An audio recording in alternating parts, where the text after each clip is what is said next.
सुन्दरि Madhavi चन्द्र सहोदरि हेममयी मुनिगणमण्डित मोक्षप्रदायनि मञ्जुलभाषिणि वेदनुते पङ्कजवासिनि देवसुपूजित सद्गुणवर्षिणि शान्तियुते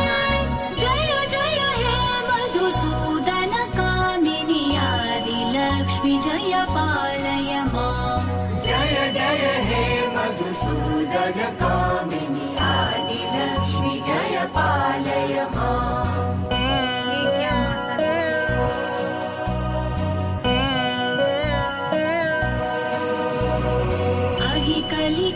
कलिकल्मषनाशिनि कामिनि वैदिकरूपिणि वेदमये क्षीरसमुद्भव मङ्गल